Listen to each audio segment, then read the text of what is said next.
even though this life gets tough, said you gotta keep fighting. And even though it gets hard, it's gonna get hard. You gotta keep striving. But you gotta keep striving. Through the fears and the loss, so the tears won't turn off. No fears, your heart's crying. Hold on to his words. Lean on him. It gets better by night. The toughest war you ever face will be domestic. It's elementary. It's been this way for centuries. Cold War was raised against our seed. Take off them blinders, you will see. That it ain't about them gas prices. It's all about who whip the nicest. All about them deals on bundles. Arrow fleet don't make them up. Face beating red bottoms. Dead beats we hear about them. Fitted up from head to toe, but never had their children's do. Wonder why they dying by the dozens, but it's simple, yo. Just listen. It's time we stop ignoring facts. It's time we take our family back. Fix the root and then attack. Stop making moves without a plan. Control emotions, then we stand. Calling on my kingdom and to come together. Take this land. We gotta fight, our future depends. Get the head back in order, cause that's where it begins. Invest your all into your garden, water the roots to the end. Nurture the family tree and let the fruit feed all men. Just listen. Even though this life gets tough, said you gotta keep fighting. What's going on, my people? Welcome to another night of A Mile in My Shoes, where we ask the question, how can we say we know someone if we've never heard their story? Look, tonight, I got a very special guest, a very well-known brother who has put in a lot of work and strives every day to keep our community growing and thriving. Look, somebody I consider an OG. And I just want to give them all respect and honor and bridge this gap between the older generation who holds so much knowledge and wisdom to our younger brothers and sisters, our younger teenagers and young adults. And look, just hear his story, hear his heart, and see what he has to give us all. Without any further ado, y'all drop some hearts for my big brother, Christopher Unity Bernard, man. What's up, man? What's up? How y'all doing? Big brother, what's going on, man?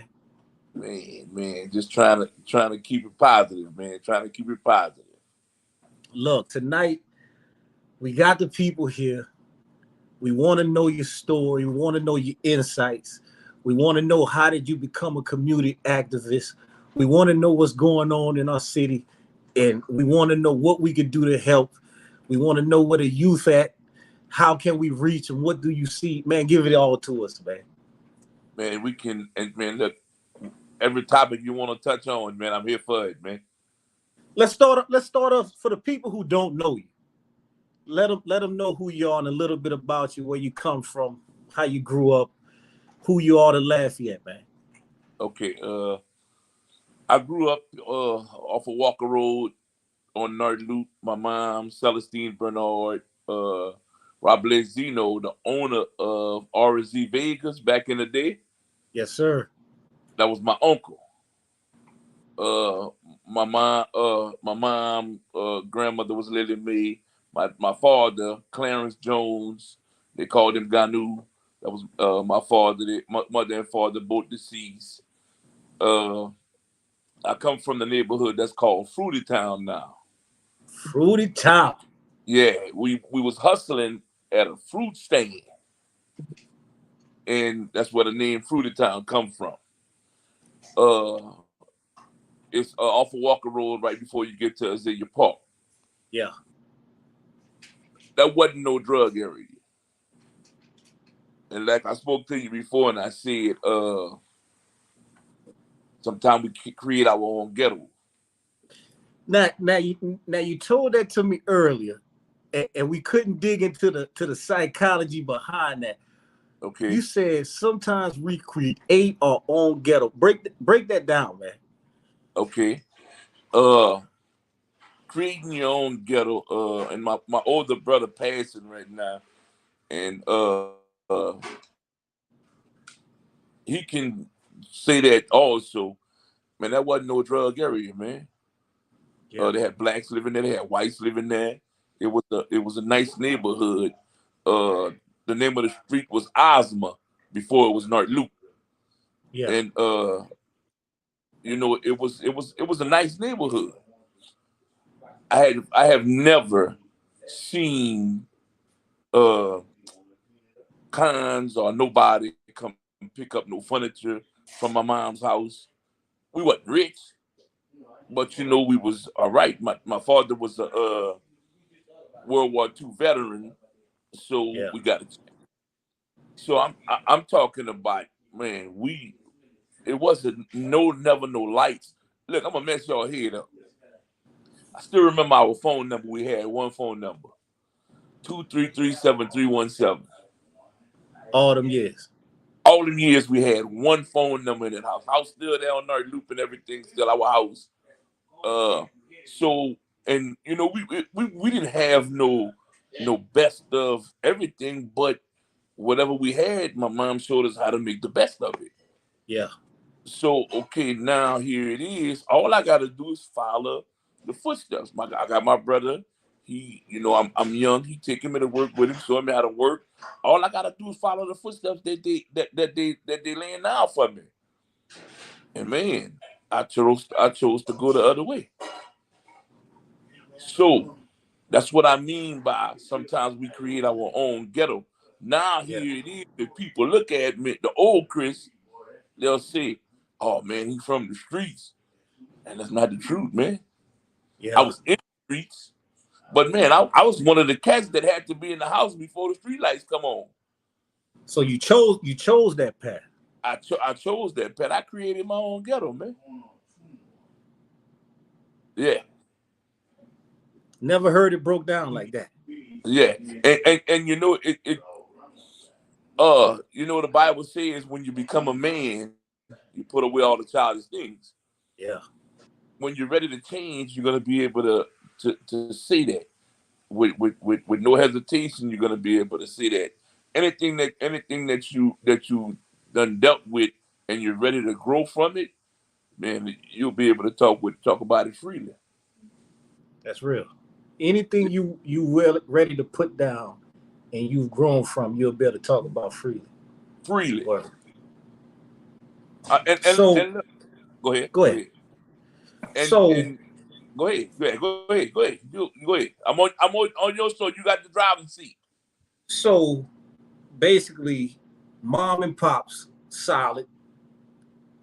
No type of funny business. Teaching you the right way. Pops a veteran. Mom's working extra hard, being there, raising y'all, and you chose to go down this path. Where we go from there? My sister them gonna kill me when I'm gonna say this. Now, look, hats off to my dad. I would never disrespect him, love him. But Pops was a player, man. He moved around. You know what I'm saying? Yeah. Yeah. He moved around. But look, my mom made us respect him to the fullest. No, look, I can honestly say that we go to bed, he home, he there, wake up the next morning, he gone. Yeah. My mom still made us respect him to the fullest. Now, I'm not gonna lie, he made us respect him too, but behind his back, my mom, you're not fit to do that to him. Yeah. Oh, yeah. we gonna get into all that when we get to this generation. I'm glad you're setting the foundation like you said it. Yeah. Because we gonna get there. We gonna get there. Now look, if you see me walking around with a black eye tomorrow morning, that means my sister punched me, all right?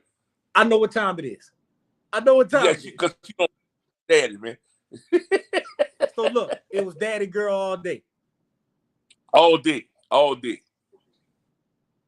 yeah. So we get to this point to where you creating this own ghetto for yourself. Uh-huh. Now where we moving to now? Okay, now it ends up getting worse. Where now, while I'm doing that, I'm seeing my mom take young ladies in our house. Now, don't forget, man, we 10. My mom had 10 kids. We 10. And if my sisters had a young lady like just didn't want to live to their house no more with their mom or anything, my mom would get on the phone with their mom, communicate with them. Okay, well, look, she can come move with us. open-hearted. Look, when we eat, she eat. When we get clothes, she get clothes. I'm talking about everything. Everything. So, okay, I watched my mom help people with a genuine heart. Yeah. I'm talking about a genuine heart. So now, while all this is going on, I start fighting, selling drugs. I said, well, man, this some quick easy money. Yeah. So my little brother and my nephew was trying to hide that they was selling drugs on the opposite side with my nephew, with my mom and them, and they each caught a crack charge. Yeah. So I told him, I said, well, look, come on, man, I'm gonna show y'all what I'm doing on this side. And I showed them. So a couple of friends of mine, they come to show them. So all of a sudden, man, we about like 20 of us, man, we fighting, selling drugs, doing all kind of things, man, buying cars, doing all kind of things. Yeah, yeah. So you didn't already fully lived it, experienced it, man, to the fullest. I'm talking to the fullest. So this new thing that I'm seeing, you know. Now, look, I don't condone selling drugs. I don't condone doing drugs. None of that. Right. I got to speak on it because for the simple fact is it's too easy for someone to say today that I'm a rat. I'm this, I'm that, and like that's just easy. And they're saying that they're in the game, man. That's not the rules to that game that y'all really talking about, man. Yeah, yeah. Now we talked about something early. Before we get there, I want to know. Okay. So you didn't live this life. How did you get from the point of living that life to the Chris that we know now? Because when I first encountered you, I don't even remember what church it was, but you was preaching. Yeah. Yeah. If anybody know you, they know what time it is when it's time to talk. Yeah. And I was just like, who is that? So when you hear the story of where you come from, take us to how that happened. Like, what was it for you? Okay, two main things that happened in my life. First, three?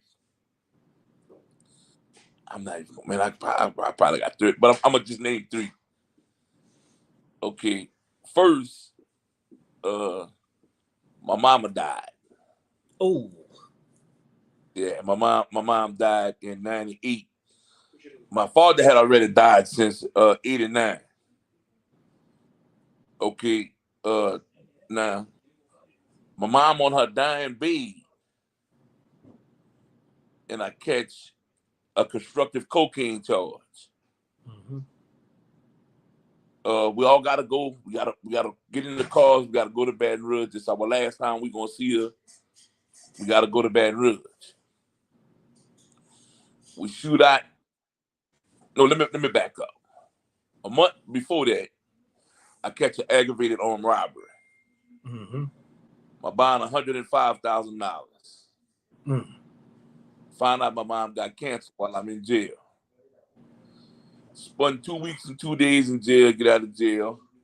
A month later, I catch a constructive cocaine charge. It's the same year where an aggravated charge and a crack charge, you do 85% of the time. I got both them charges. I got both them charges open. Both of them. So my mom ended up passing away. At my mom's funeral, I go to my mom's funeral with 15 staples in my head. I get jumped. Was fighting, got jumped.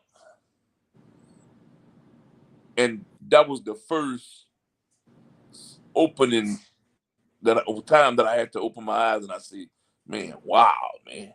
Now, while I was in jail, guy, smoker. I don't like to call him no fiends or no junkies. He told me, he said, Chris, look, man, I want to tell you something. He said, man, you in here. He said, bro, look, can I tell you something? You're not gonna swing on me or nothing. I said, nah, man, you good. You good. He said, man, I always see you fighting and cutting up and all that, man. You need to try to change your life, man. I know I do what I do when I'm out there, but look, man, you're in here right now, man, here. He gave me my first Bible. He told me, he said, look, I want you to start praying and asking God for a clean heart. And I'm talking about, I start praying and asking God for a clean heart every night. I start seeing things change. I start looking at things different.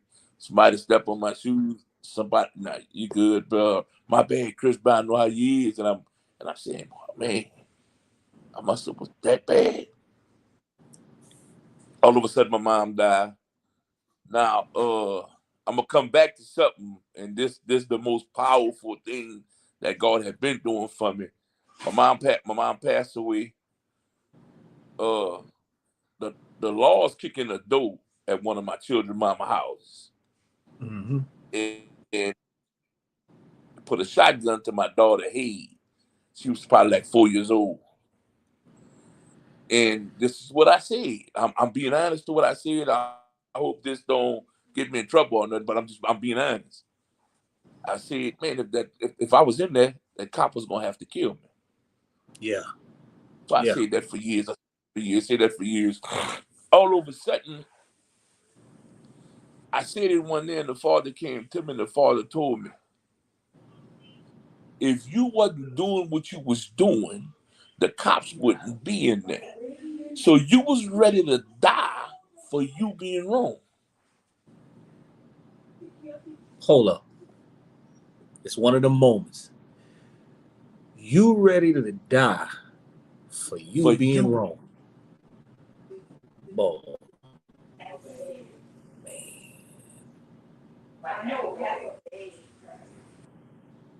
Yeah. You ready to die for you being wrong. But if you wasn't selling drugs, you would not be in that position. Ooh. That's a reality check right there. Yeah, that's a reality check. Okay. So I'm now look, I'm going to the house where the law is at.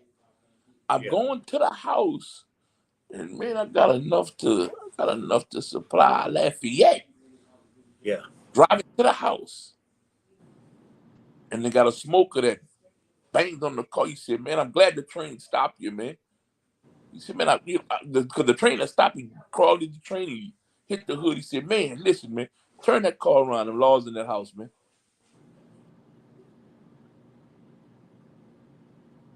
So that's when it happened with my daughter. All of a sudden, a couple of years later, now this, man, I'm messing with all kind of women, doing this, I'm doing that, I'm cutting up. Now all of this time, let me back up. Since you're walking out the room right now, I'm gonna back up. So I'm gonna come back to that.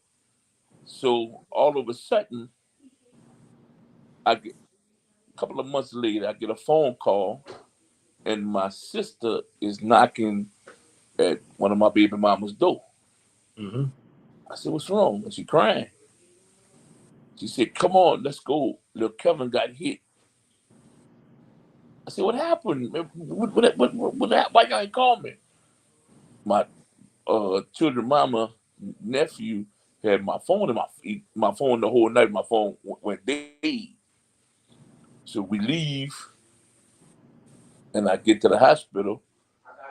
My son got hit and ran over by a medical transportation van on his way to Bible camp.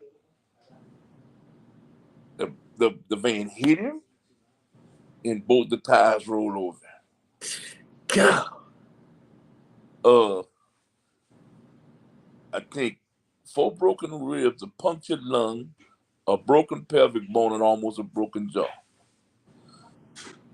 My wife today always been a praying woman. I'm talking about always. Always. So I get there, nah. And look, I can say this on here because that's where me and her at. She's okay with it and I'm okay with it because when you heal from things, you can speak about it. Yeah. That's growth. Yeah. So I had been home in a couple of days. Yeah. I get to the hospital. She doesn't trip with me at all. Like telling me, look, I'm not worried about nothing else we have going on. Let's take care of our child. Man. This happened, I think, on June 18th. My birthday is on the 23rd. So we working with him. I got him. Let me go back. They're preparing him for surgery. They sent him to another hospital where they got kid med at. I think it was Lewis, the only hospital with kid med because General didn't have kid med. I forgot how it was, but it was one of them. Get to the hospital, he don't need surgery. The surgeon comes the next morning and he just staring at my son like in disbelief. No way possible. He got Bible camp stickers all over him. They was on their way to Bible camp. Yeah. So I got him exercising in the bed and everything.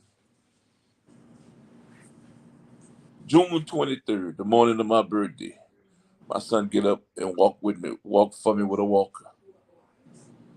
So like God told me, here, change your life, take your son back.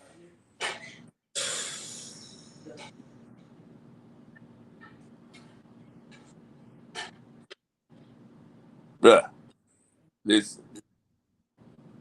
Now let me go back.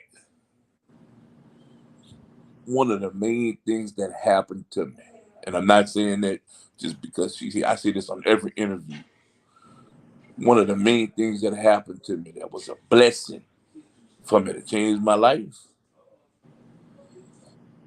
is that 16-year-old girl coming back from California and moving back to Lafayette that met me she was 14, about to be 15, and meeting me at Acadiana High to eventually be my wife.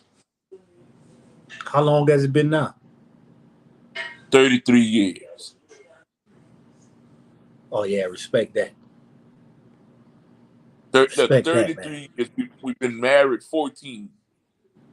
We've been married 14. Look, I'm talking about I probably ain't been home in 4 days. I come home and I got a prayers on the icebox. Well, she got prayers on the icebox that she wrote down, and she praying for me to get out the streets, leave women alone, and this and that and all that. Yeah. So before we get into anything else, since we on this topic, how important to our young brothers it is to have a praying woman, man. Ooh. Hey. From an OG.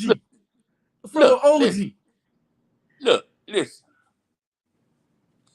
When that woman is running her mouth and she falls to her knees in front of you and pray for you, better keep that woman. You better keep that woman. Listen, I almost lost that woman that's on the other side. Oh, I know what it.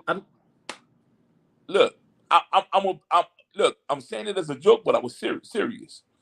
I think I was in the wilderness on Nard Loop longer than Jesus. Hey, listen. Is that real? Is that real? Is that real? But I knew I had to move on Nard Loop by myself with no woman and show myself that I loved me. Then now all of a sudden she seen that. She start coming back on Nard Loop. I can call her now, this, that, and all that. I'm gonna get back to that, but these young ladies don't understand the power. Talk to us. These young ladies have enough power to convince their boyfriend, old man, or even husband, you don't have to go shoot that house up.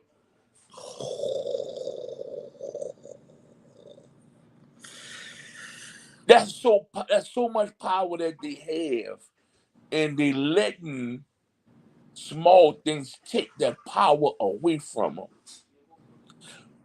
The most powerful piece on the chessboard, that queen. That queen. And I can be struggling with something. Struggling real bad.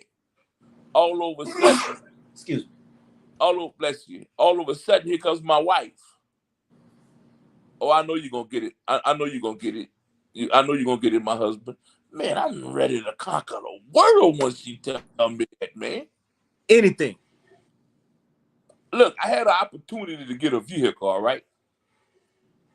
Nice vehicle and everything, but it was from somebody who I once, used to do things with, Yeah. Well, I'm not going to sugarcoat it. I was messing with her, okay? Mm-hmm. You know what my wife told me? And look, this one I'm broke. I need a helping hand. This years ago, it's rough. It's so rough till it's a shame.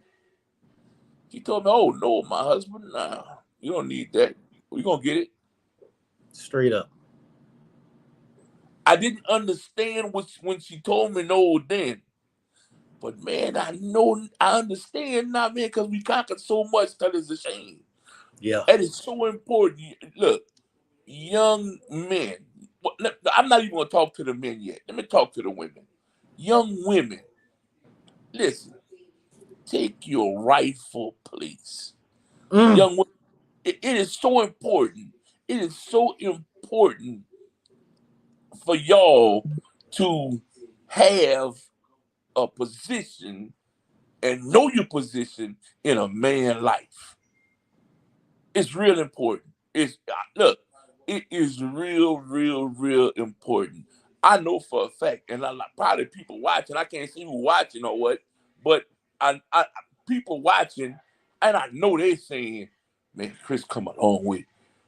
Or some of them might be women on here that I done messed with. Mm-hmm. Man, Chris with. Look, and I'm going to say this loud and clear. There ain't got no women today that consider I mess with them. No, not at all. Yes, sir. But that's a woman's mind. But that's look, that's a whole nother chapter. But look, women. I need one of my ladies that's in the chat room type. Ladies, take your rightful place. Take your rightful place, man. Take your rightful place. Yeah. Look, they got a lot of stuff. Look, they got a lot of stuff on the news. Go ahead. Yeah. Let me jump on that and listen. With the respect that I have my mama, okay? To my knowledge, my mom had 2 men in her life. To my knowledge. If my mom did anything with any other man, we don't know. Me and my brothers and sisters don't know. That is so important for you to respect yourself as a woman. It's really important. Listen. See all that $40 stuff and all. I don't come from that. No, I respect women. Look, every woman, I don't care if she's sleeping on the ground, on the floor, I look at her as a queen. Come on, man. So, big brother, what do you feel about our brothers who think it's cool to disrespect the women, no matter who they are? And look, now this is what I want to tell them. Now and look, yes, I did mess with them. I don't want them to think that my life was always perfect, because it wasn't. Yeah. Now, to the brothers, and unity got to start in my house first. Before I come on here and I say anything about unity and have my name up there, Christopher Unity Bernard, they got to start in my house first. My son right here, my daughter-in-law, they're in the kitchen cooking, and my wife on the other side, my brother in his room. I'm not calling my wife out her name. I'm not calling my daughter-in-laws out their name. I'm not doing none of that. I'm not doing none of that. No. So, and I say the part about unity got to start at home, because I don't want our brothers that's going to be on here and they're going to say, oh, well, he just talking. Nah, that's in my house. I stand. Oh, no, it get lived. Yeah. Look, I'm not just practicing. This is what I live by. So, yeah. Okay, for our brothers, it's so important for us. We some fixers. A real man is a fixer. And I don't look. I said I was gonna say this, and I'm okay with stepping on people's toes, because if I step on your toes, you're gonna move your foot and you're gonna be in a different place. So this is what I know. It's important for our brothers to step up also, and we gotta stop disrespecting our sisters like that. We gotta stop. Oh, yeah. We got putting our hands on them. We got to stop all that. Look, and look, I know people have, and anybody can change, because if I change, anybody can change. I have never hit that woman in the room before, never. Yeah. Nah, she put her hands on me before, but I have never put my hands on her before. And look, we be deserved. Anybody can change.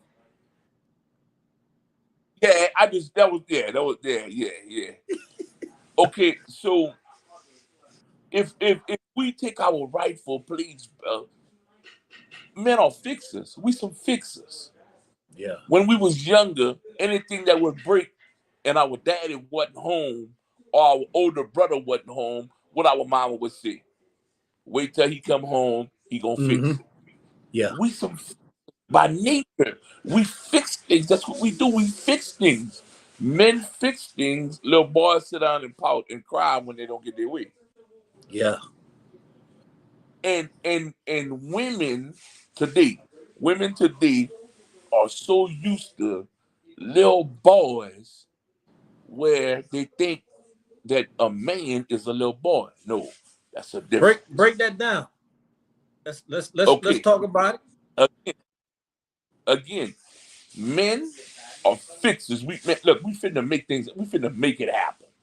Mm-hmm. Either we gonna make it happen, or we gonna get together with our wife, and we gonna make it happen. We gonna make it happen. But by any means necessary, we gonna make it happen. And we're not gonna break nothing to fix something.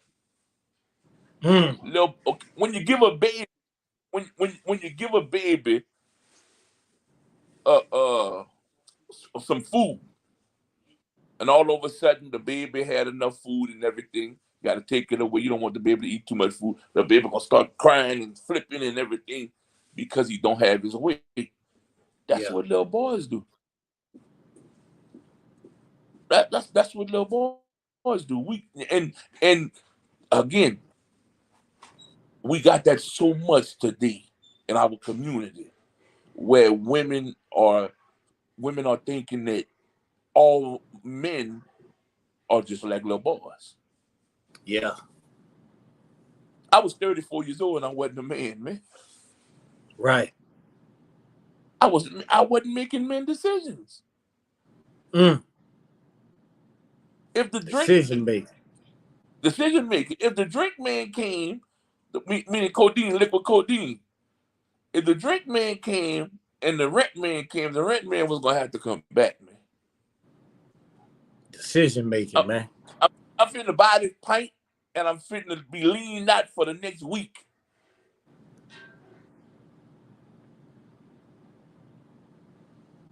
We talking to the brothers right now. This is the cups that we gotta swallow.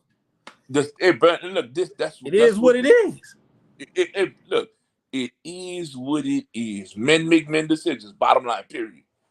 Look, when it comes to the culture that we live in now, where it's cool to disrespect women, it's cool to let our babies go undone. It's cool to just be with the homies all day and we not building nothing. What happened to honor? Look, the OGs that I remember and the grandparents, it was about honor, respect, and building a legacy. What happened to that, man? Hey, what happened to that? Listen, look, man, I'm talking about that went out the window. Look, they got people that's dying today that's 20-something, 19, getting killed, doing this and doing all that. If you got a grandparent that's 90 years old and know something, man, you done seen a few movies. That's my next topic. You got me by some years. When did it happen to where the youngsters stop respecting the OGs? When can you recall it really taking place, man? I'm gonna be honest with you. My era started that. My era started there because we was the ones. See, on first, you smoke some marijuana, you would do that in the comfort of your own home, or you would hide it and everything. Man, we doing that in the streets. We got loud music and everything, and then all of a sudden it just got worse and worse and worse and worse. Yeah. Listen, I ain't never one time went to a club with my mom or my dad. Today, man, they're in the club partying together, man.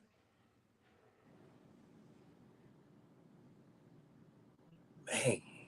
Look, me and my children, I got 9 children. Me and my children, we not friends, man. Nah, we not friends. Break that down. Because I remember y'all generation, y'all was big on that. And now with our generation and everything behind that, parents and children are buddies now. What did that do to the family structure? Man, that broke it, man. I'm talking about broke because this the thing. This the thing. If my friend sometimes not gonna take advice from me.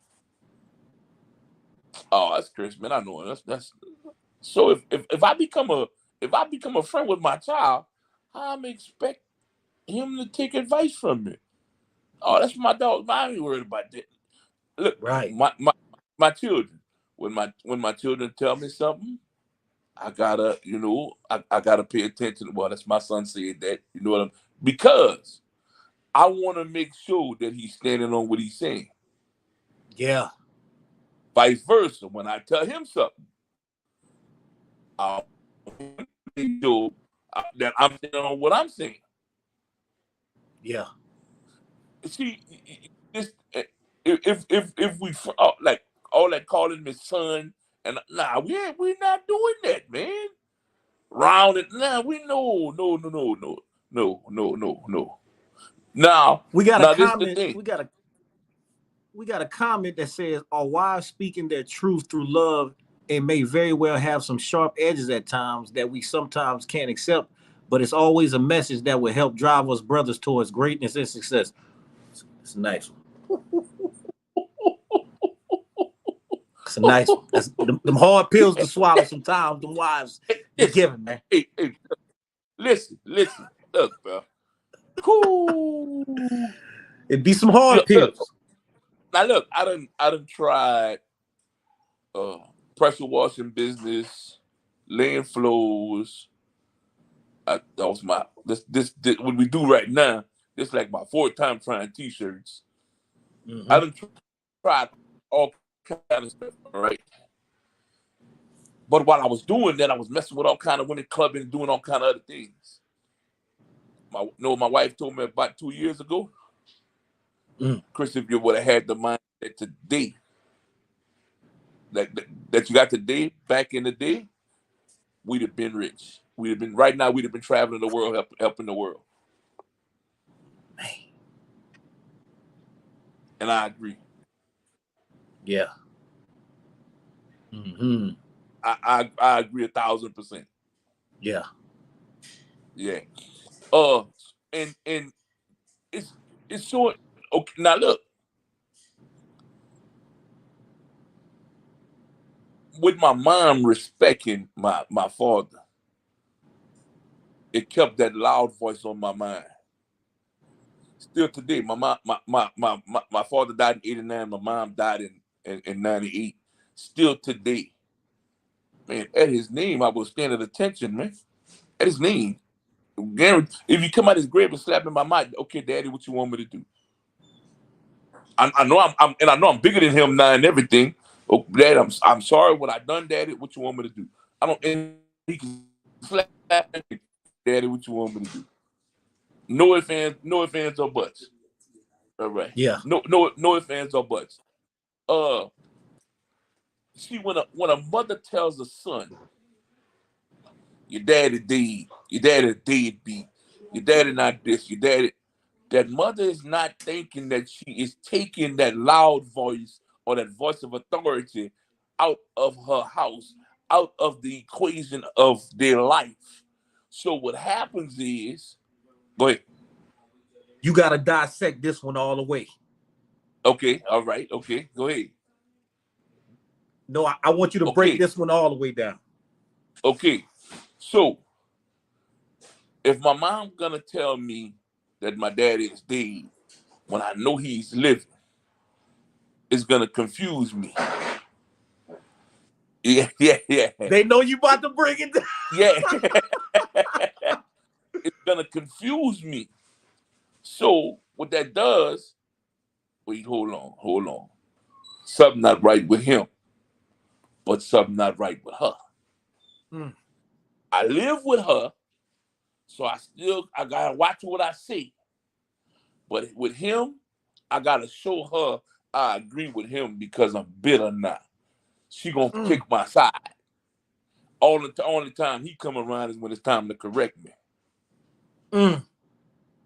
But I'm not thinking that she called him to correct me. So, okay, all of a sudden, she keeps telling it to me. Now I'm noticing that all the time he come, look, I don't even want to talk to him no more. So I'm going to move around and I'm going to try to hide things, not to piss her off for her to call him. All of a sudden, I see him in the streets and I disrespect him. So now I got my weight up. I got a few people with me. I got a gun. I'm not a coward. So he want to fight me now. I end up fighting my own father. I wish I never did. I'm just saying that, dude. Or me in the pissing contest, we tell each other off. I disrespect my father. I disrespect the first authority that's supposed to be over me. Okay, now, physically, me and him can go at it physically, and I may win or he may win. All of a sudden, when I notice that, Mama, you next.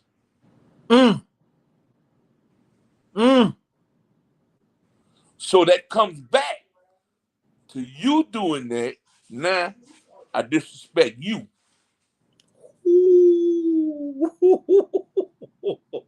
Okay, so now I don't have no voice of authority that's over me now. All of a sudden, I run into the cops. What you think I'm finna do to the cops? After mom and dad, can't nobody tell me nothing. Man, I'm a giant, man. Man, ain't nobody finna tell me nothing, man. I'm gonna tell you like this: if I don't feel mom and dad, I don't even feel God, man. It's me. It's over. It's over. It's no authority. It's over. I hope we listening, man. Because you just broke down the whole generation right now. Yeah, definitely. Definitely. You just broke down the whole generation right now. Definitely. You got angry mama, tear down daddy in front of children, strip authority from daddy. Uh-huh. Now children don't feel daddy. Come on, Joe. Children grow up. Now I don't fear daddy and I don't fear you. Now I walk to the streets and I don't even fear God or cops, man, or nothing. Now this is where the term comes. I'm out here. I'm an animal. I'm out here. Can't tell me nothing. Then what's the results now, big brother? Okay, now this is what I think. And look, I don't have nothing against nobody that never been on drugs, sold drugs, or nothing like that. Never shot a gun, never been shot at, never shot nobody. I don't have. I done so much that is a shame. But in order for somebody to reach a kid that's going through that, you have to have a connection with them. If there's no connection, okay, let's say, okay, Joe, we're gonna say you the top of the totem pole. You the let me see. Let's say you the judge, all right? Mm-hmm. We're gonna put you to where you the judge. You trying to help them, and you want to help them 100%. I'm the person that gotta go on the streets and get them. You can't go get them. You can't go get them. Okay. Once I got them, I'm gonna introduce them to, let's say, a pastor. Man, I hope the people listening. The pastor can't, but the pastor can't go. I gotta go. I gotta go get them first. Okay. All of a sudden, the pastor talking to him. I'm talking to him. All of a sudden now, we want him to go back to school. I'm gonna grab a. I hope I'm back. I'm gonna grab a school board. I'm gonna grab a school board number, and I'm gonna introduce to the school board number. Now here it is. Now we inching back to where we was. We inching back. All of a sudden, I'm gonna sit him down and I'm gonna ask him, man, tell me what happened. Why you do this or what? Well, my daddy this, my mama this, or just my mama, or just my daddy, or my uncle this, that, and all that. Now all of a sudden they don't realize that they're telling me what they need, and I'm gonna get it for them. Yes, sir. So now we rebuilding and we fixing. Now we going back to a man. We fixers. Now we fixing a person's life. We helping that person fix their life. My son once told me, Daddy, thank you for doing this or thank you for doing that. I said, my son, listen to me. I ain't did nothing. You really did it. I just motivated you to do it. Yeah. That's all it was. So man, now, you just broke that thing down, big brother. Man, you just look. I hope everybody that you just named, and you know the tree is way bigger than that, but just the little bit that you named. I hope people getting the picture of what you're saying, how everybody is needed. See, everybody.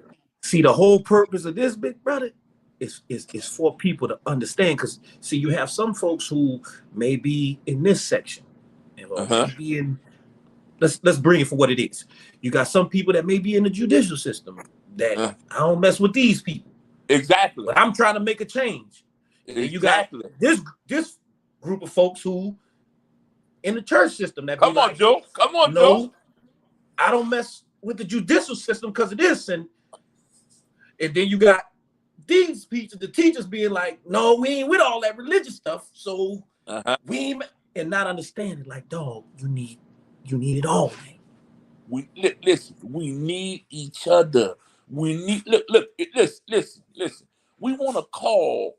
We want to call on this person and the state and this and that. We listen. It's gonna take us to fix us, man. Ooh, somebody type that.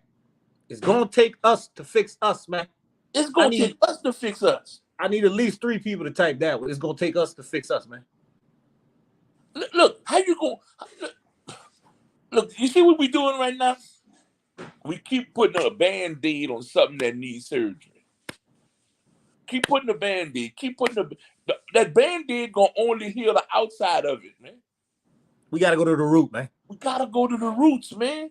Look, I spoke on this in church one day about the Tower of Pisa in Italy, how it leans, and they left it like that. It's 2 ways they can fix it. They gotta break the whole thing down, fix the foundation, and build it back up. But you do know, that if you fix the foundation, which is the cement, you know part of the foundation is some good soil, right? You know, if it's not built on good soil, that could be the problem too. Gonna come tumbling back down. Or they can go under it and dig and fix the foundation from underneath and get it right. Yeah. So bottom line, if you don't have the right foundation, your building gonna either lean or fall all the time. And the building I'm talking about is your body, your temple. Yeah. All the time. You gotta be on that rock solid foundation. And look, me and my wife, see, we don't believe in that New Year's resolution stuff. Nah. Joe, I gotta wait a year for me to change? Right now. It's all I got. Now. On site. If I learn something that I need to change right now, that's what I need to change. Right now. Before we move from that, I believe it's gonna take humility, man, for all those different sections to really be like, hey, I need you. Yeah. Like me and you, let me make this clear. Me and this brother has never had connections as far as I've seen him all over the place, listened to him preach at places, seen the walks in the. I pick up the phone, big brother, I need you. All right, what's up? Yeah. And what my response was? What you need? Yes, sir. Yes, sir. What you need? We gotta put the pride down, man. Because this is what we gotta. Look, this is what we gotta ask. Look, go ahead. Look, okay, for everybody, because you know what, I be noticing that, and let me tell you one of my problems, Joe. My problems. One of my problems is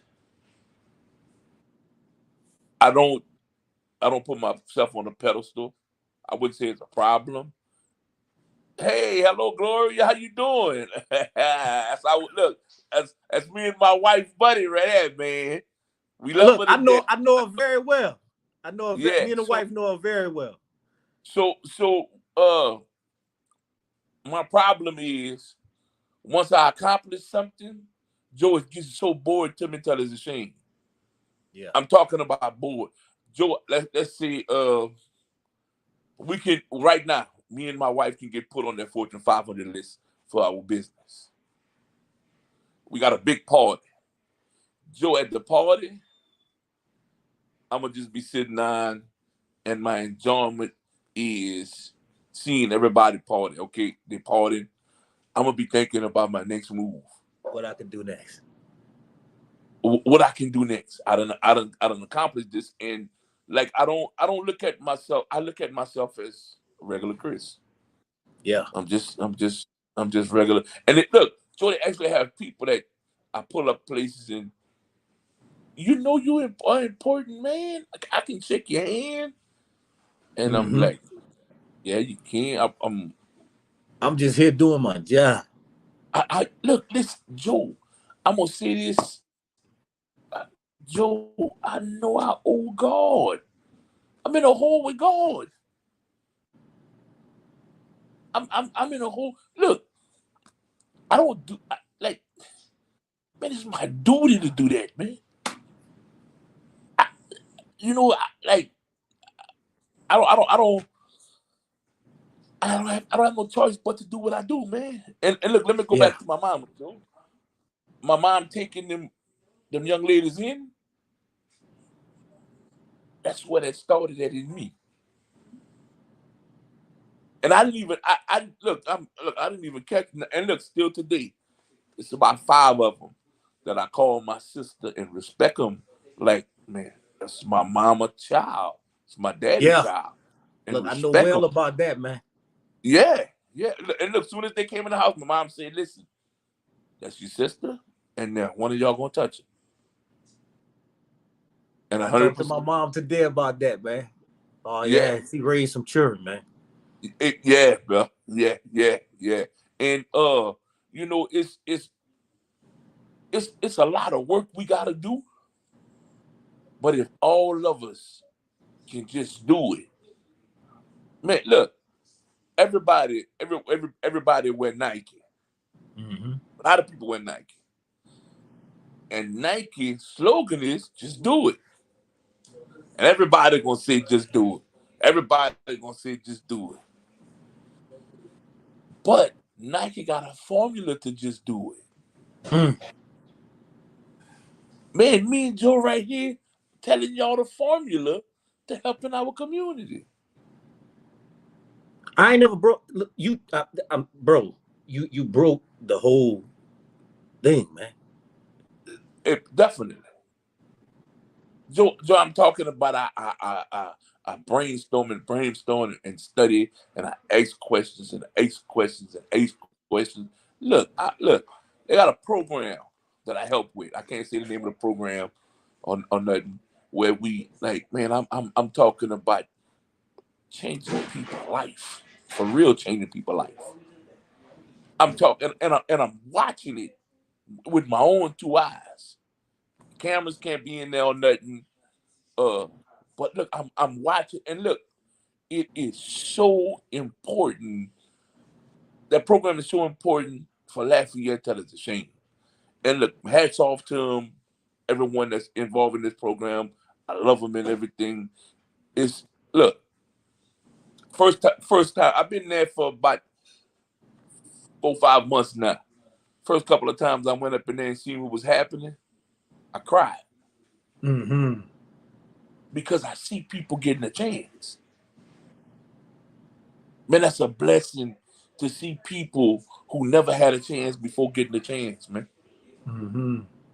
And in this program, you can only mess up. You can mess up yourself. That's it. Nobody else can but you. Yeah. So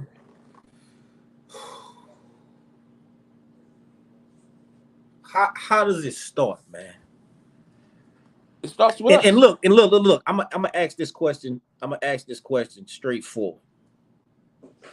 We didn't seen a lot of stuff done. We didn't seen a lot of people try. In a perfect world, what would you do if you had to plan it and had the ability to snap your fingers and pull whoever together that you needed to? How would you make it work? If whatever command you give, it would be right now, no questions asked. Joe, hey, you. How would you see it happening in your mind?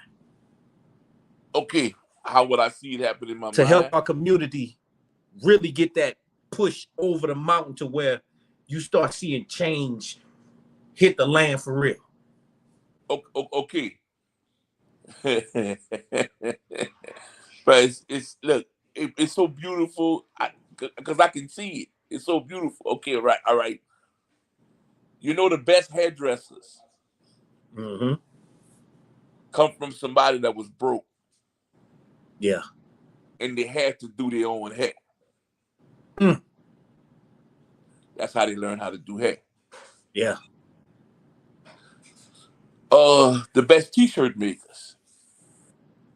I ain't got no t-shirt. I'm making a t-shirt. Okay. Right now, I just never did it. I need a grant writer right now.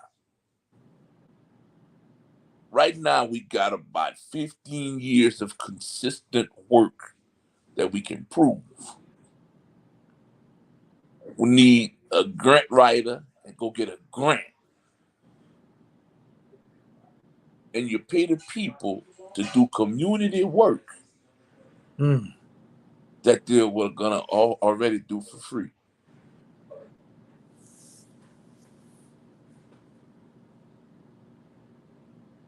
Now you're getting paid for your passion. To do what you love to do. To do what you love to do. So I'm going to work, man. Happy. I'm happy. Passionate. Passionate. Now, because this is what you got to think about, Joe. Joe can go to work and make $250 tonight for 2 hours. I'm just saying. Mm-hmm. Or Joe can come help me for free feed the homeless. Mm-hmm. Joe got bills to pay, man. Joe gonna go to work. My heart wanna go. My heart wanna go. But I got bills to pay. But now what if I tell you, Joe, I just got this grant. Look, we're gonna sign this contract. This is what I'm gonna pay you. You're gonna talk to this lady, talk to that lady. You come tonight and you're gonna start getting paid. Joe, you coming?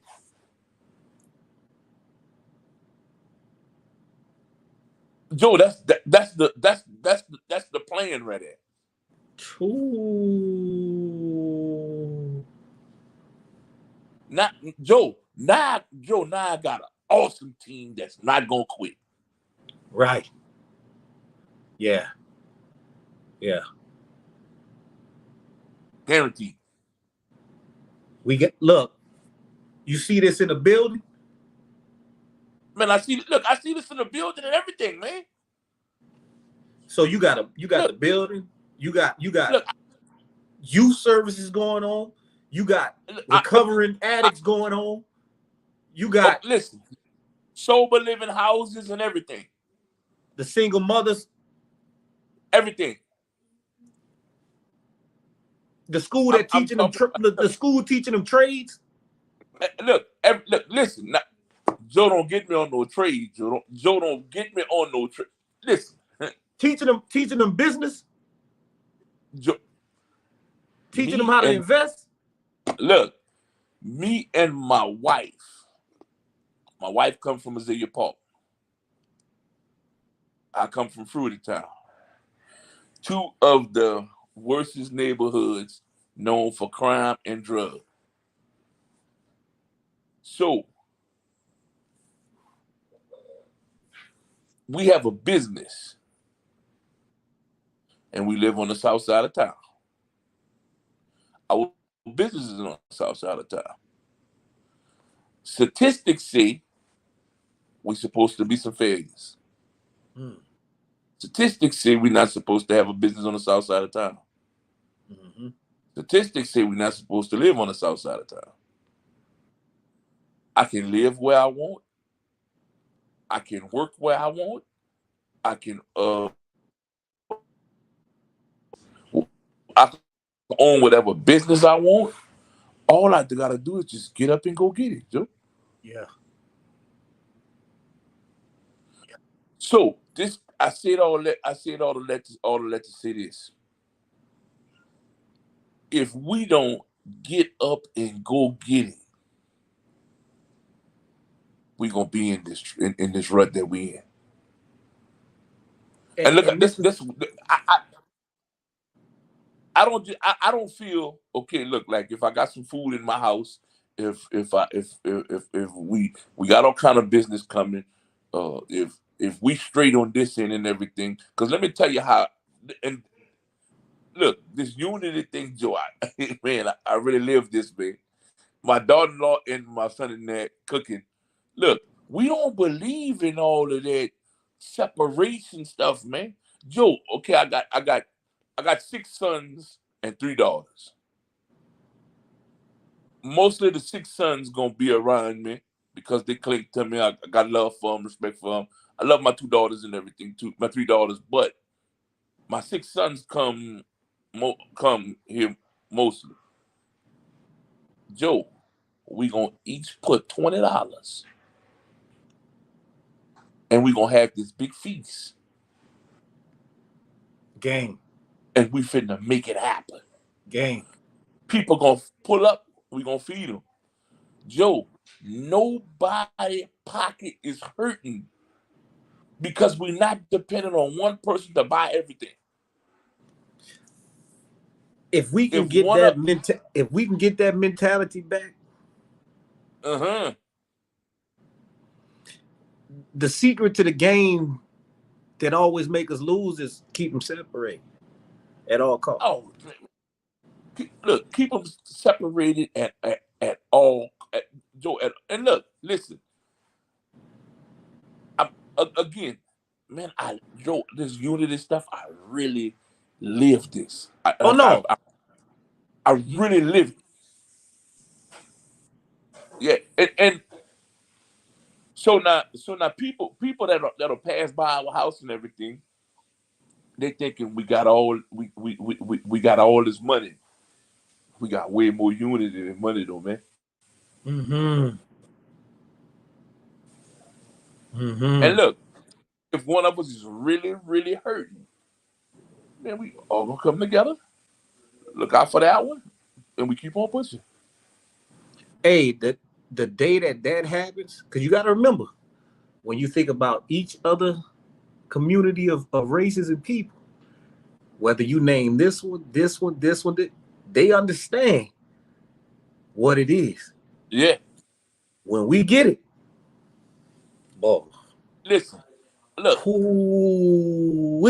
Look, Albert Einstein's definition of insanity is repeating the same thing over and over and over again, but expecting a different result.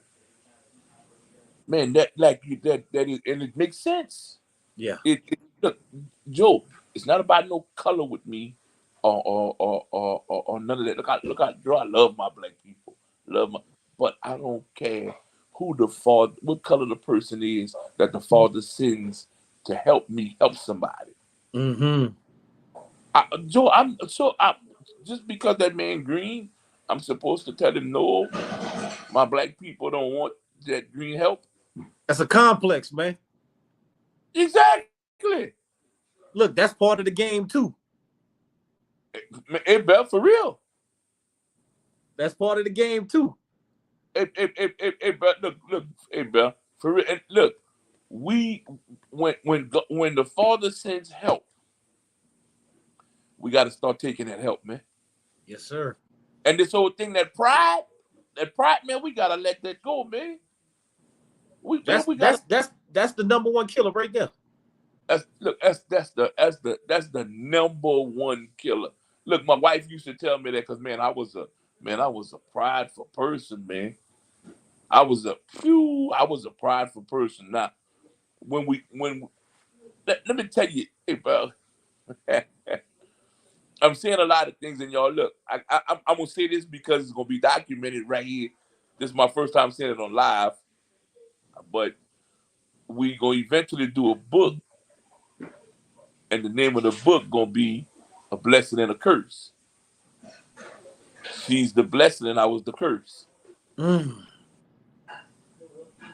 Listen, if that woman wouldn't have stood her ground and been the godly woman that she was and still is today, and moving forward, man, I'd have probably been in penitentiary somewhere, man. Yes, sir. Shout out to the wives, man. Yes. Yeah. And look, let me tell you what I do. And I'm not trying to push nothing on nobody. That's just me. I'm gonna tell you what I do. I love my wife publicly. And I'm going to tell you why I love my wife publicly. Because she deserves it. Yeah. She loves me. She loves me publicly. She really does. I'm going to open her door for her. I'm going to do all it. Man, you know the things that woman done helped me through, man? Yeah. Man, she deserves it. Now, a woman that wants to get what she gets has to be willing to do the things that she done. Mm. You see what I'm saying? Oh yeah. Not now.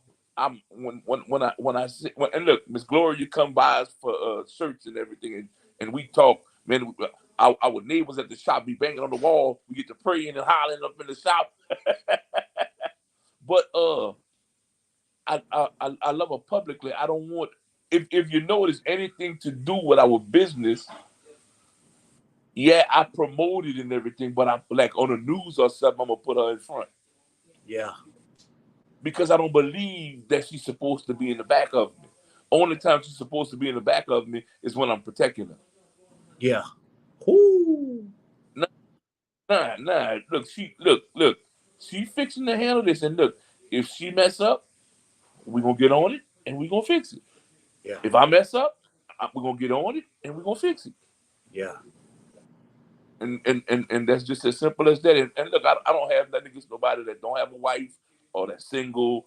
But man, I love. And look, I love my wife publicly, man.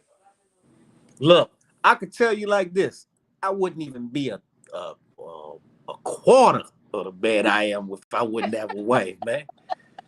Look, I was about to say a quarter, man. On the real. Hey, bro.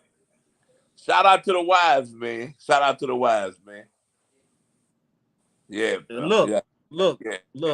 Respect to the fullest, man. And look, tonight, like that respect, that honor, that humility, we gotta bring it all back, brother. Gotta bring it all back, man. We gotta. Look, it's gonna take us to fix us. Ain't nobody coming from nowhere to fix us and all. It's gonna take us to fix us, man. Mm-hmm. Look, okay, like right now, we got a business. If somebody see me slacking in my business, man, pull up to my shop. Chris, man, look, this is what I see. Or this, that. Man, that's how it's supposed to be, man. Look, Joe, look, I'm gonna respect you, Joe. You never know when God gonna put me in a position to where I'm gonna have to pick up the phone and I'm gonna call Joe. Look, I need you. I'm gonna burn a bridge that I might. Look, I'm not gonna lie. I got a million bridges in my head that I know I can cross. I'm not gonna burn none of them. I don't care if it's a smoker walking on the street. I'm not gonna burn that bridge, man. Respect. Yeah, and look, listen. I come from the streets. I got partners that's still in the streets that do crazy things, and all I gotta do is let them see the Father in me, like I've been doing, because I'm not in the streets no more. And they be calling me and telling me, man, how you did this, how you did that. Look, bro, just keep on praying, bro, and look, it's gonna get better. And I tell them this or tell them that, but this is the thing. And okay, I got some other partners. I can make a phone call, get drugs, this, that, and all that. All I gotta do is let them see the Father in me. I cannot just stray away from them. You see, sometimes God wants to send you back into the belly of the beast where that He got you out of to save some of your people. Sometimes you're gonna see me put power in the hands of the wrong man is dangerous. See, because some people be put in a position of power and they take advantage of it. Yeah. You know what I'm saying? So it's no way possible that I can go back and say, well, look, I'm gonna do this. Or I'm gonna do this. I'm going, man, look, Joe, I'm gonna be honest with you, Joe. If I got a kid cocaine in a vehicle with me, Joe, y'all might have to come pick me up off of a stretcher. I couldn't. Oh no, Joe, it's no way possible, Joe. It's no one. I couldn't today. I know I couldn't. Yeah. It's no way possible. If I'm in a vehicle with some of my partners with just guns and we talking about going here to lick or do this and do that on a stretcher again, it's no way possible. I couldn't. I couldn't. Again, men make men decisions. Yeah. We some fixers, man. We not supposed to break nothing, man. Yeah. And look, I say this, and this so deep that is the same, Joe. I say love don't hurt.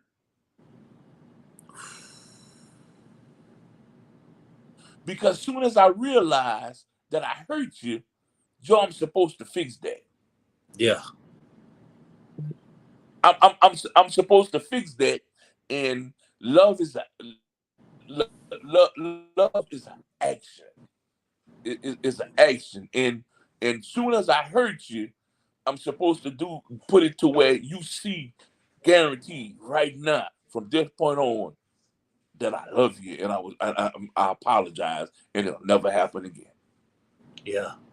Love don't hurt, Joe.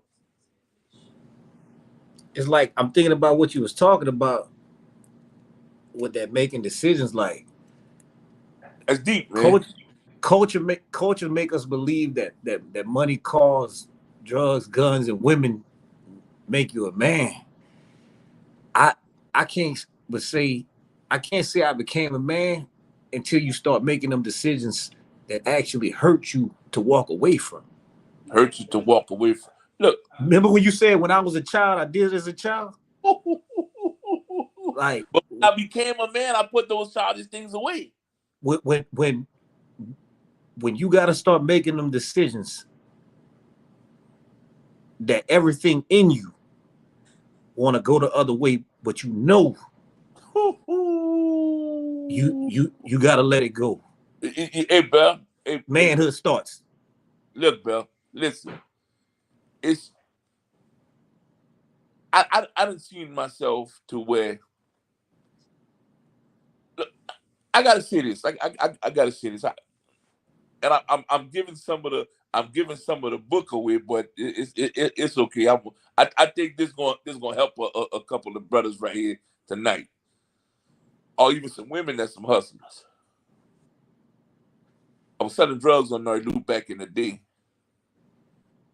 and my brother, he always did motivate me. He didn't go into the shout out to my brother Clifton Zeno. They didn't go into the and I'm just letting the money pass. It's a dope drought. I'm letting the money pass. He looking at me and you know I'm on it, man. I don't play no games about that money, man. I'm gonna get it. So all of a sudden, Joe, he looking at me. He said, so still next day, same thing. He comes sit down outside. He said, my brother, what's going on, man? You ain't been making money in the last couple of days. I said, my brother, it's a drought. I'm catching chills, Joe. And he tell me, what's the drought? I said, ain't got no dope nowhere. He said N-word. Nigga, I know N-word. Well, that's what I didn't want to say it, but I said it. He said N-word, I know. That's the only thing you know how to do is sell dope. Instantly, I knew I was more than a drug dealer.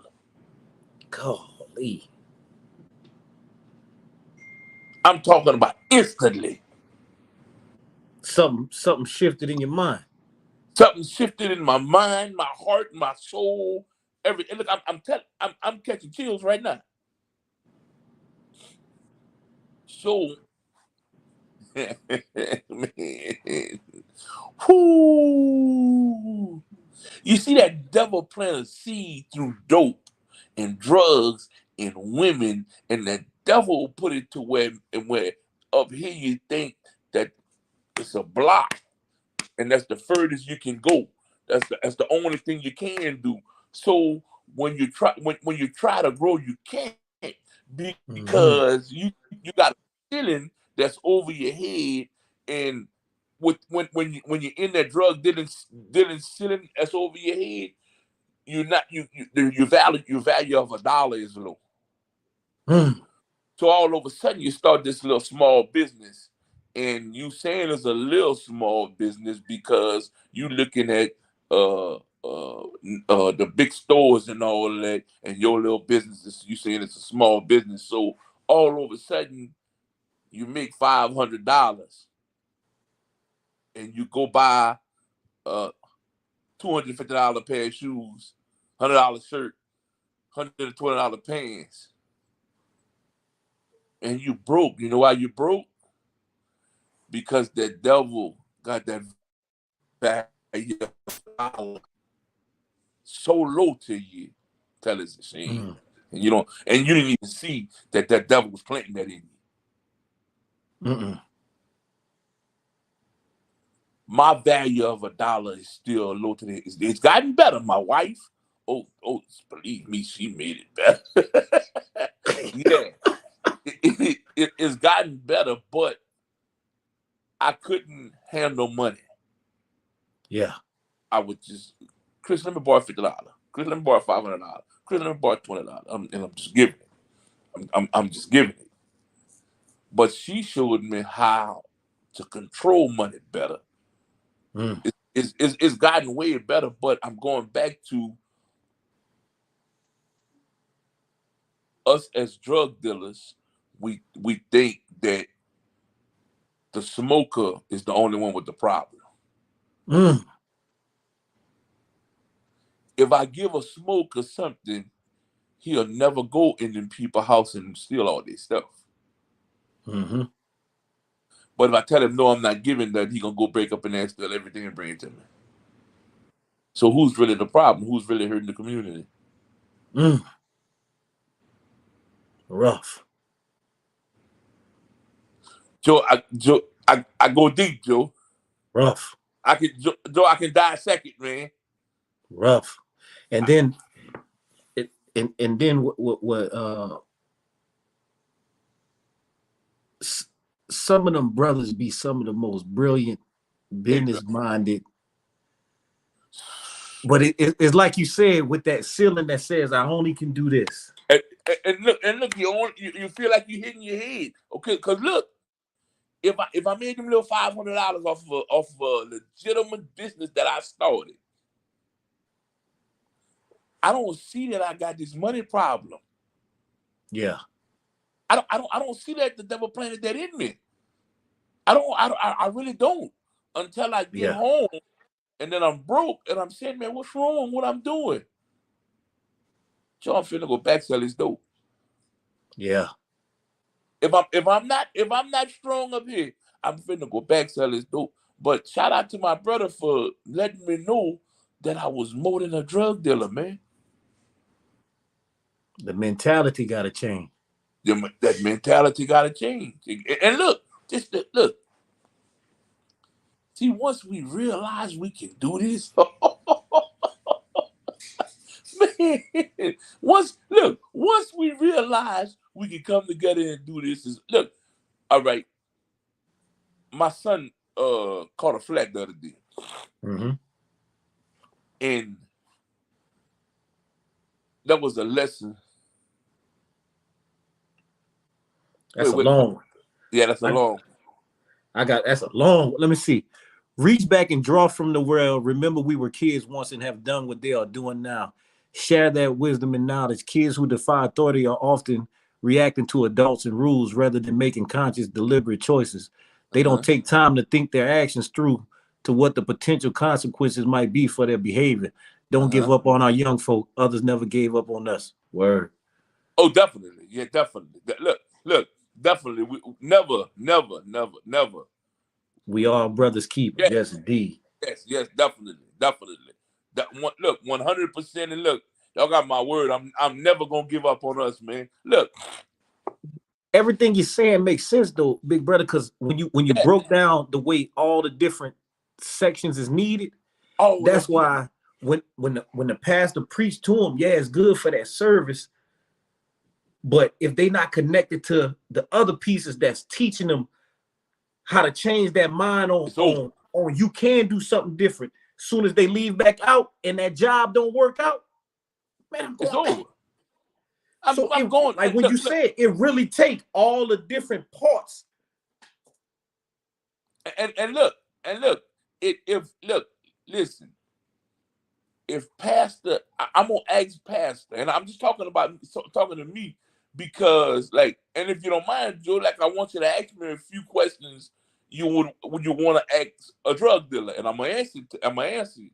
Mm-hmm. If pastor asks me, well, why you can't get off the streets, pastor, my mama bills due, my old lady bills due, pastor, I'm gonna be honest with you, pastor. I need about $5,500 right now. Can you give me the $5,500? See, once pastor say he can't give me the $5,500, pastor, I'm gonna holler at you. I gotta go. Mm-hmm. Man. And look. I don't know nothing but selling drugs. Nobody took the time out to show me because I was so rough. I was so angry. I had anger issues. Nobody look.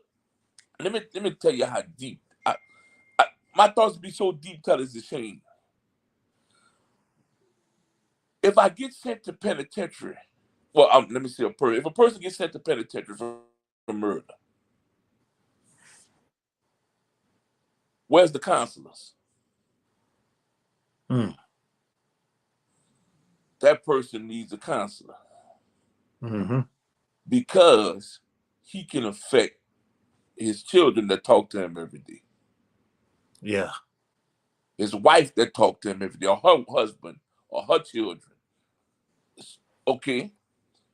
Where's the counselors for the victims' families?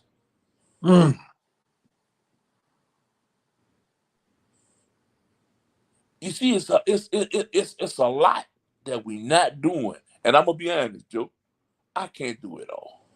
No. That's what I'm saying. I can't. Whenever you said it and you broke it down, just saying like how many people it takes to really rebuild a community, but not working separate. All those groups gotta work together. Because look, if we got one common goal, if our one common goal is to save the community, we're gonna put all our differences aside and do what we need to be doing. Mm-hmm. If that's what we're really trying to do. See, that's the part where it goes, because it's nothing that any group of people can't do if they really focus on one main goal. So my thing is, all our goals really the same. Riding a bike, I say this all the time. Riding a bike, the pedals are not the same in the same spot. The pedals are offset. Mm-hmm. And it takes those offset pedals to create motion. You pushing, I'm pulling. You pushing, I'm pulling. You push. That's how people need to look at things. Just because you're not in a position that the next person in, that don't mean you can't make something happen. Yeah. Yeah. And it's going again. It's going to take us. Look. I can do two things, and the two things that I love that I can do the most. I can go downtown in court and understand everything in court. If I don't understand it, I'm gonna ask a question and be able to break everything down. I could leave from court, take off the slacks, take off the polo style shirt, take off the Kohans, put on some joggers, some Air Max, and a t-shirt, and then I can go on Nerd Loop and understand everything that's going on Nerd Loop too. I gave my children, my sons, the best of both worlds. I give them the best of the worst, and today I'm giving them the best of the best. They understood. They saw me as a drug dealer, and now they see me as a businessman, family man, father. My look, I'm gonna be honest, Joe. My grandchildren, I'm a sucker for them. Out of there. Yeah. Look, this my last one I got for you. Oh man, whatever. When are we gonna start coming together without somebody dying? We've been putting on a few events. Robert Catalong, shout out to Robert Catalong, where nobody been getting shot or anything. We've done the Unity March, nobody got shot or nothing. We've done the Unity song. I don't know if you heard the Unity song before with we had about 400 people, and we went from neighborhood to neighborhood, and we done a Unity song. Mm-hmm. I'm gonna have to send that to you. Look, you gotta start inviting me to this stuff, man. All right, Gary, I got you. Hey, I'm coming, Yeah. man. I don't know what's going on and what's shaking, but hey, he bringing some things together for some moves to really. Definitely. Yes, sir. And you know, well, back to what I was saying. We've done a lot of events where it wasn't nothing. And look, shout out to the community. We couldn't do these non-violent events without them. Yeah. We really couldn't. And I got a wave right now. I'm telling everybody, catch the wave or ride the train, where every event I say I'm pulling up to, if you pull up to that event, man, I guarantee you, man, it's gonna be a great event. No violence, no drama, none of that. Yeah. Guaranteed. If I say I'm going and I'm inviting people to the event, pull up, because I guarantee you I'm gonna make sure nobody get hurt or nothing like that. Now, this the thing. Some people sometimes are going to be violent. Mm-hmm. And what I need our people to understand that sometimes some people might need to go to jail. So this is what I say. There's a place for everybody. Yeah. Look, man, jail is the first place I open the Bible. Because you know, when a brother go to jail, a brother can find Jesus real quick. Look, a lot of quiet time get real, man. But I'm gonna be honest. I don't have the 100% accurate answer in me by myself, but I know all of us together can find that answer, figure that answer out if we just come together. I know we would do it. Look, I'm telling you, look, anything needed, you got my support, my brother. Yeah. And look, same here, because this is how I put it. Joe, if I'm too big to follow, I'm too big to lead. If I'm too big to follow, I'm too big to lead. Boy, that's cold. If you putting on an event, or if you working, you the boss or however, and I come and I need you, Joe, I gotta follow your lead. I don't care how much money I got. I don't care if I got a business. I don't care if nothing. I gotta follow your lead. If you got an event, I gotta follow your lead. If I come to you and I say, "Oh no, man, I'm not doing that," man, you gonna tell me, "Chris, you out your mind? Get out of here, man."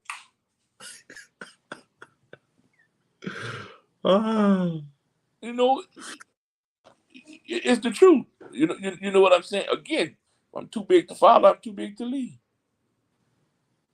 So the answer to that again, Joe, it's gonna take us to find that answer, man. Coming together.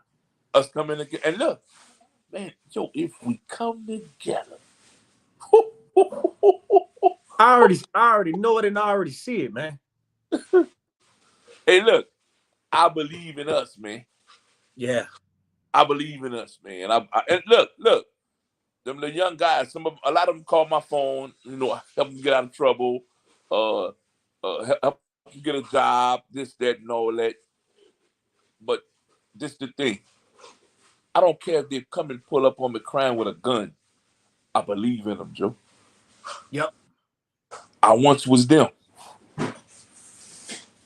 And if God can change me, God can change anybody. I believe that. Hey, it's one thing when you live that, man. It gives you a whole different heart, man. Look, and I'm talking about for the worst or whatever they call the worst of the worst. Listen, for the worstest of the worst, man. The worstest of the worst. I still believe as long as they got hurt in their body, they can change. If he did it for me, man. Joe, what time? What time? Man. Which time? Look, which time? Yeah. Man. Look, I told you earlier about the guy shooting at me. Joe, I just knew 7 times. I know I'm shot. I'm feeling all over my body. My partner come, he feeling, Chris, man, you all right? You. I didn't get hit.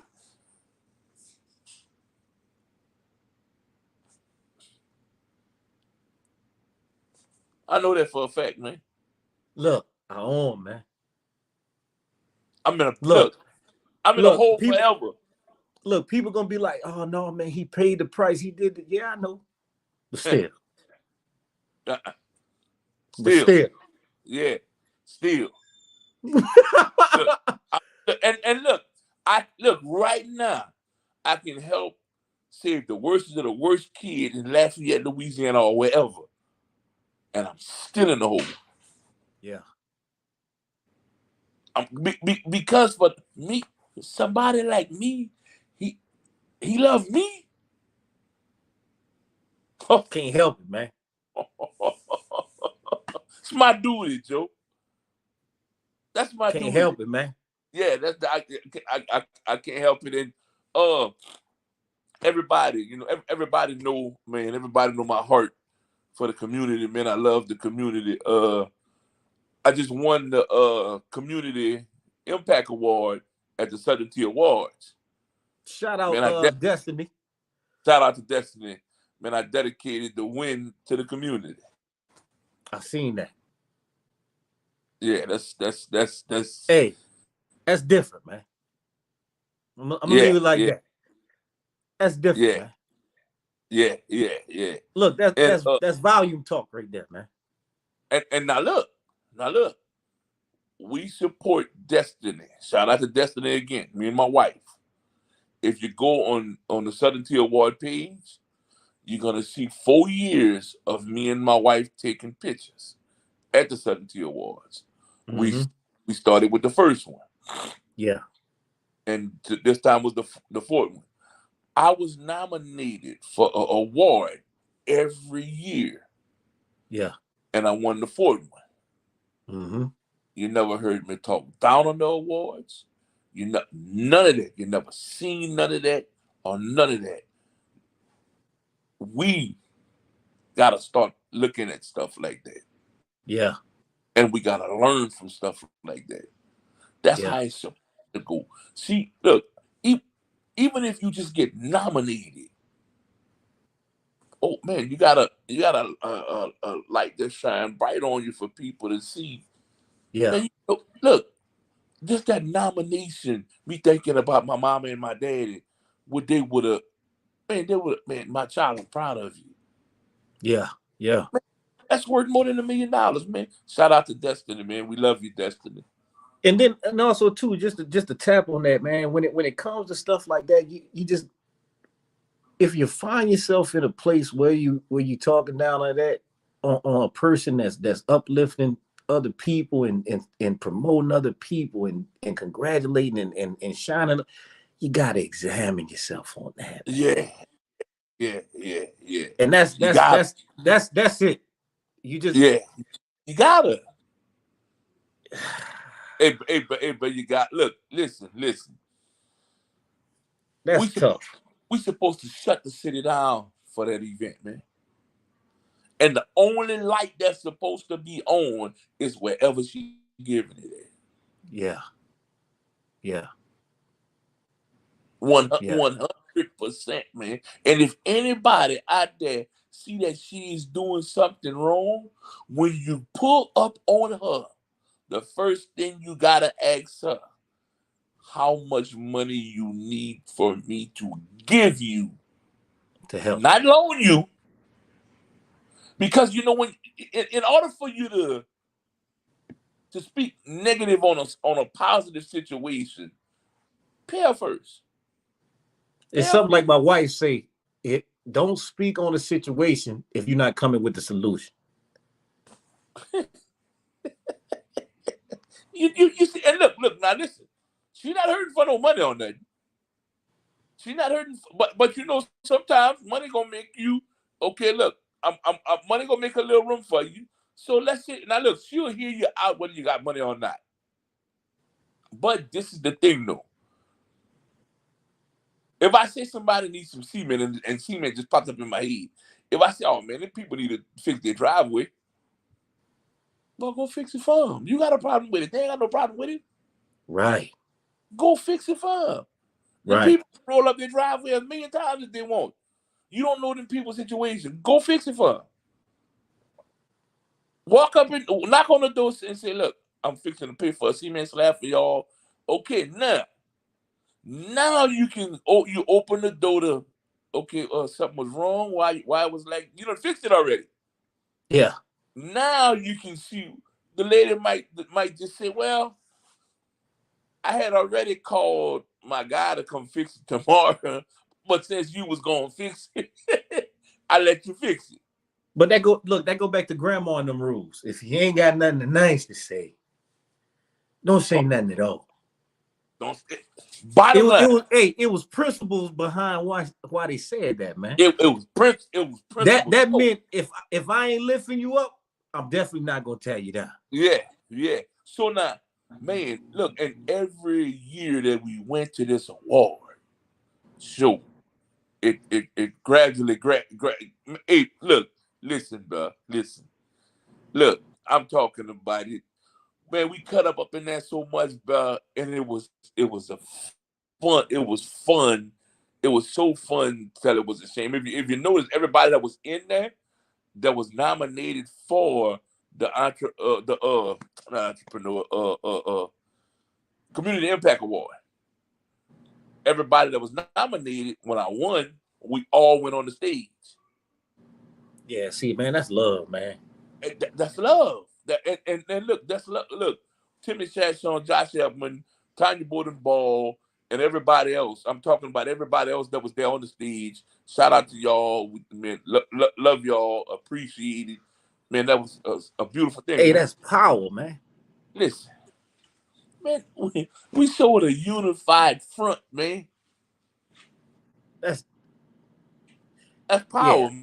Look, I ain't gonna talk about all that on live, but yeah, man, that's power. Yeah. That's power, man. Everybody that was nominated for that award, if just those 10 people come together, it's over.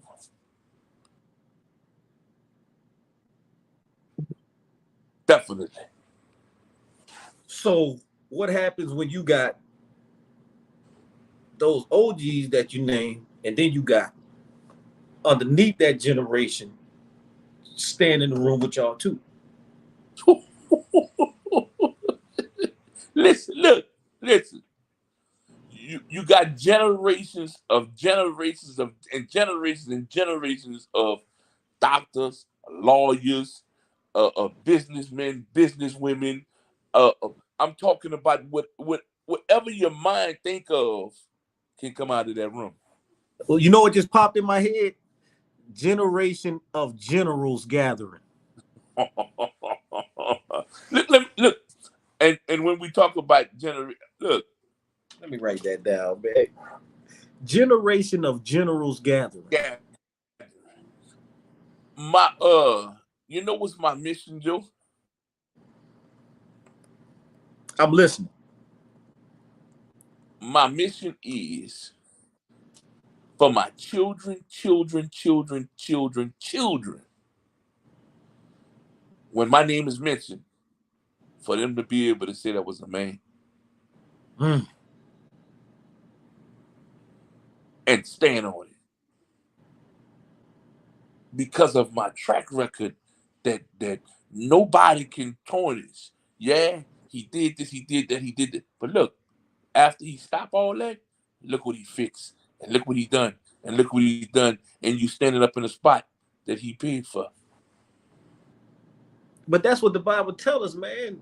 That's what make a man when that family tree is established, man. Yeah. That's what make.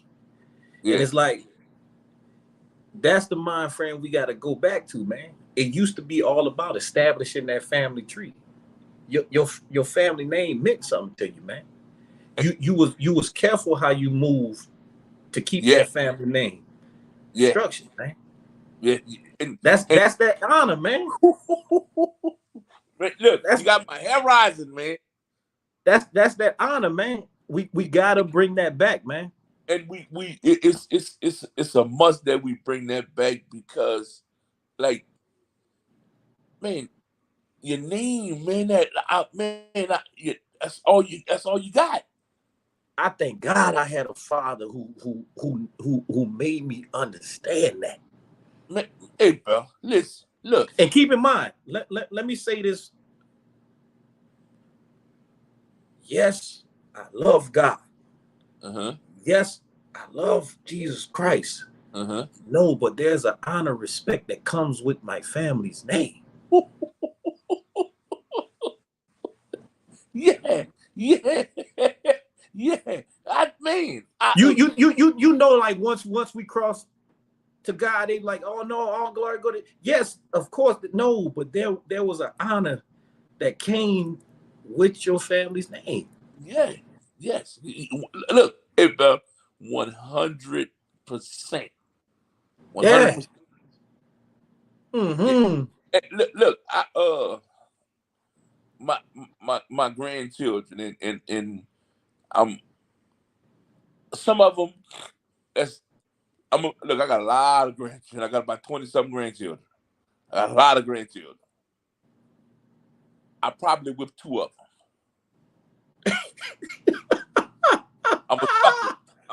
I'm a sucker when it comes to. They say you turn soft when you get them grandbabies, man. Soft, bro. Yeah.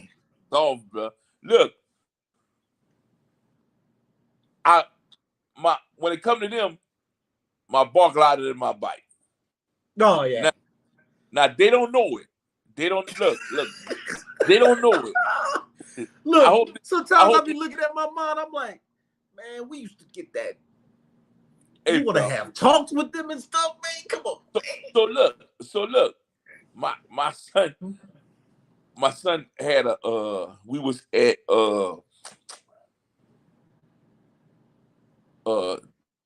Drew Brees gonna owe us some money. Thirds. He gonna owe us some money for mentioning his name on here. So we was at Surge. Well, my son brought his son to Med Surge, and they was trying to get everything straight. And me and my wife walked in. My grandchildren knew. Mo and Paul, we about to, man, we finna make it happen, man. The bag just walked in. The bag is here. Now look, look. My son and some truck drivers, they know that the bag was already there, but another bag came. Yeah. Oh, it's over. Yeah. So and look, shout out to my sons, man. I love them, man. I got 6 sons, and 5 of them some truck drivers, man. Ooh. Yeah, and one of them he working on a few things. The baby of the bunch, He's working on a few things to get his CDL, man. Yeah, shout out to my sons. Love y'all and respect y'all. Okay, now me and my wife walking Surge, and they start saying, "Mom, Paul, we need a card. We need a card." Now my son them already trying to get the cards. They're looking for the reservations and everything that they made earlier. They can't find it. They can find it. So they just know that they want a card right now. So we walk in, and one of my grandsons come by us. One of them go in my wife's purse, and one of them hit in my pocket. So we tell them, stop, don't do that. My son said, man, our neck would have got broken if we would have done that, man. They walk up the papa, hey, run it, man. Yeah. Run it, man. Yeah. I need those. I need that. My son said, our neck would have got broken if we'd have did that, man. Man, what happened? Something about the grandchildren, man. And look, Joe, I don't whip them, but look, if I holler or give them a look, Joe, they're good. And look, yeah, they might cry out. Look, next 2-3 minutes, they're gonna come hug me, kiss me, love upon me, and we back good. Yeah. Yeah. And that's another thing too, man. Like, I'm listening to the way you talking about your family, talking about your sons, talking about, you know what I'm saying, your grandchildren. Like, that's wealth, man. Man. Hey, that's why I'm saying. That's why it be so important that the OGs stay connected with the youngsters by any means necessary. All them principles gotta stay alive, man. Very important, bro. Hey, bro. Man. Hey, very important. It gotta stay alive, man. Yeah, bro. Yeah, it's important. And I wish the Lakers game wasn't on. And more people would have seen this, or more people gonna see this. Oh, they gonna see it. The game on right now, but they gonna see it. Yeah, because well, it looked like the Lakers lost by 27. Yeah, but I wish more people would see this and really dissect it. You know what I'm saying? And eat the meat and spit the bone. You know how when you tune a chicken bone, you eat just the meat off of it and you throw the bone away. You eat the part you feel is good for you. Because, man, I know for a fact, man, there's some good stuff that we talk about on here tonight, man. Hey, I promise you, trust what I'm telling you. The people gonna see it, man. Yeah, there's some real good stuff, man. Let me get this. Yes, we have to first and foremost just become leaders of ourselves, then become passionate, become a real man, is passionate about something, and he lets that passion drive his goal. When that come together, we will be non-stoppable. Yes, sir. Last statement, big brother. Speak to the young generation. You speaking to me, coming from an OG. What would you want to tell me, man? This is gonna be the last thing they see before this video closes. What you want to tell them, man? It's simple. Live. Don't just exist. Live meaning, man, get out there and make things happen, man. Make things happen. Look, anybody can take a life, but not anybody can give life. Not anybody can breathe life into another person and help them live. Don't just exist. Live life to the fullest, man. Yeah. Anytime you can help somebody, get out there and help them. Speak positive thoughts into them and everything, man. And you never know what the next person is dealing with. Don't just assume a person rich or he got this or he got that. No, man. And if you see a brother falling or a sister falling, only time you're supposed to look down on the next man or the next woman is when you're bending over to pick them up. That's it. Again, man, live. Don't just exist. Yes, sir. My brother, I appreciate you. Look, much respect to you. Much honor to you. Look, appreciate everything you do for the community. And like I said, from the younger generation, we salute y'all, man. Thanks, bro. I appreciate it. And just know the stuff that y'all doing, y'all got some youngins ready to run when it's time, man. But look, that's what I'm talking about, man. That's what I'm talking about, man. Look, shout out to everybody that rock with us. I see y'all dropping them hearts already. Drop them hearts till your thumbs get tired. Big ups to Big Brother, Chris Unity Bernard. Yeah, we're going to be waiting for that book. I heard you. I heard you. The blessing and the curse. The blessing and the curse. We're going to be waiting, man. It's definitely coming. It's definitely coming. Look, it's definitely... all I need is somebody to help me write that thing, man. Look, they got a lot of them. Yeah, so look, if y'all want to get with us and help us write this book, man, contact me. We're going to make it happen, man. You heard it here first, man. Book coming, we need writers, man. Definitely. Big book coming, we need writers, man. Definitely. I love you, my brother. Stay up. Keep doing what you're doing. Like I said, much respect, much honor. If you ever need anything, contact me. Let me know when these events taking place. Let me know when your community events taking place. Let me know when you go and talk to them youngsters. I'm in there, man. Definitely. I got you, man. And look, same here. Anything you need me for, I'm there, man. Appreciate you, my brother. We going out with a song. We love y'all. Look, love on your loved ones, love on your community. Let's keep growing as a whole, man. We out, man.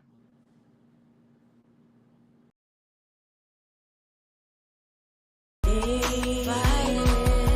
even though it gets hard, you gotta keep striving. Through the fears and the loss, but the tears won't turn off. No, he hears your heart's cry. Hold on to his words, lean on him. It gets better by and by. And to my queens, I see y'all in a different way. It's more to y'all than posing pictures on your Facebook page. God-given power to uplift a man, to make a slave, speak life into our dreams, or tear us down and watch us fade away. Know your position, cause you're vital to the family structure, no replacing any mother. Careful how you treating love. Elegant, heaven sent etiquette is like no other. Her love is better than buttered biscuits right out the oven. Know who you are, don't let this world define, shape or mold you. God's daughter, queen of nations, there's no box to ever hold you. Life creator, womb protector, heaven sent, love injector, backbone, best gift ever, worth more than hidden treasure. I speak life, cause this world is trying to turn you cold. Replace that heart of stone with flesh. We need your love to make us whole. Take back your crown and hold us down. Together, we won't fold. Get back to love how God intended. Change to make this family whole. Even though this life is tough, said you gotta